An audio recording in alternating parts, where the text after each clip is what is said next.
Unom ka mga bomba ang napalgan sa mga militar sa Sultan Kudarat niadtong Miyerkules sa buntag.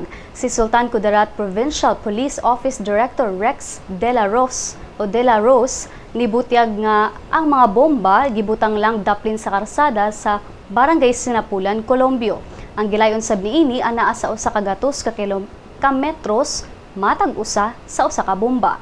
Mayo na lang nga nakit-an kini sa mga residente sa lugar ug mitaho dayon sa mga barangay opisyal sa lugar nga maunay ni report ug nagpakitabang sa mga pulis ug sundalo aron ma-defuse ang mga bomba. Mato ni Sultan Kudarat Governor Suharto Mangudadato nga posibleng tumong sa posibleng pagpamomba mao ang convoy sa mga sundalo ug mga lokal nga opisyal nga moagi sa mga lugar nga giingong kontrolado sa mga rebelde. Ning pagbalita, wala pay grupo nga ni kumpirmar sa pagpamutang sa maong bomba.